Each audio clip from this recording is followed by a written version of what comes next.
Hi friends, Sarika recipe मराठीमध्ये तुमचं खूप खूप स्वागत आहे। आज आपण एकदम खमंग कुरकुरीत असा तेलात न फुटणारा आणि तेलकट न होणारा साबुदाणा वडा कसा करायचा ते पाहणार आहे। उपवासाचा साबुदाणा वडा एकदम मस्त साध्या सोप्या पद्धतीने आपण हे वडे बनवलेले आहेत। मस्त कुरकुरीत एकदम छान झालेले आहेत, एकदम मस्त। नक्की या पद्धतीने तुम्ही तुमच्या उपवासला एकदम सोप्या पद्धतीने कुरकुरीत साबुदाणा वडा नक्की करून बघा।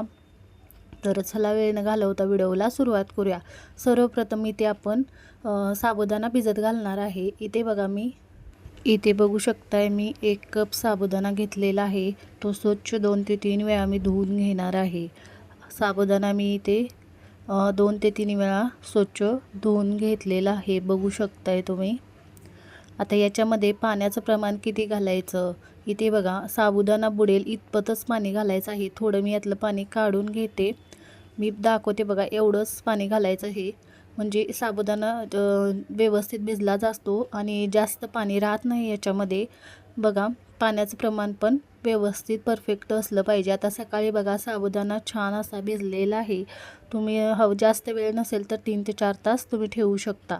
छान साबुदाणा भिजलेला आहे। आता इथे मी एकदम मीडियम साईजचे 4 बटाटे घेतलेले आहेत उकडलेले। आता हे खिसून घ्यायचे। बटाटा खिसून घेतला की छान असा त्यामध्ये काही गाठी राहत नाहीत आणि चांगला खिसून घेतल्यामुळे वडे छान बनवता येतात। इथे मी बटाटा खिसून घेतलेला आहे। आता साबुदाणा मी एका बाउलमध्ये काढून घेते। आता इथे 1 कप आपण साबुदाणा भिजत घातला होता, त्यासाठी इथे पाऊण कप बटाटा घ्यायचा। बटाटा पण जास्त घालायचा नाही, नाहीतर तेलामध्ये आपले साबुदाणा वडे फुटू शकतात। त्यामुळे बटाटा पण पाऊण कप इथे मी घातलेला आहे। आणि त्यासाठी शेंगदाण्याचं कूट किती घालायचं, तर अर्धा कप मी इथे शेंगदाण्याचं कूट घालणार आहे। 3 ते 4 इथे हिरवी मिरची मी बारीक कट करून घेतलेली आहे।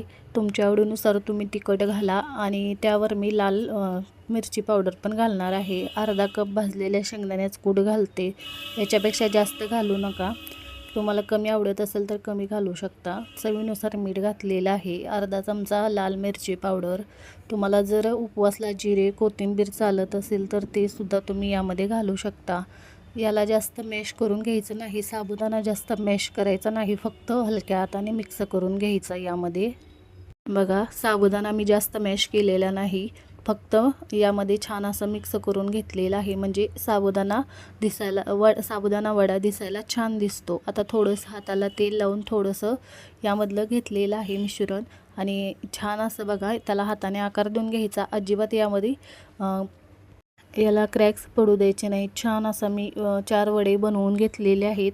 आता तेल मीडियम गरम झालेलं आहे, त्यामध्ये वडे घालून घ्यायचे आणि 2 ते 3 मिनिटानंतर याला हलवायचं। अजिबात आता हलवायचं नाही, थोडेसे खालच्या बाजूने कडक झाले की नंतरच याला थोडंसं व्यवस्थित हलवून घ्यायचं। बघा या पद्धतीने मी याला पलटी करून घेते। खालच्या साईडने थोडेसे तळलेले आहेत, कडक झालेले आहेत।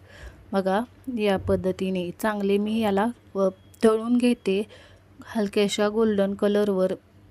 इथे बघा छान वडे मी तळून घेतलेले आहेत, दिसायला बघा कसे दिसत आहेत। बघा साबुदाणा छान दिसतो असा, जास्त मॅश नाही केला की।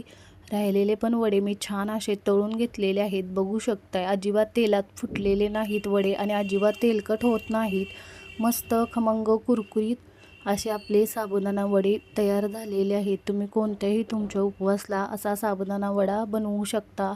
छान खमंग कुरकुरीत एकदम मस्त लागतात, गरमागरम खायला छान लागतात। नक्की तुमच्या उपवासला या पद्धतीने साध्या सोप्या पद्धतीने बनणारे साबुदाणा वडे नक्की बनवून बघा, मस्त झालेले आहेत, बघू शकताय।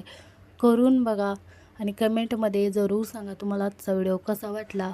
व्हिडिओ आवडला असेल तर व्हिडिओला लाईक करा, शेअर करा।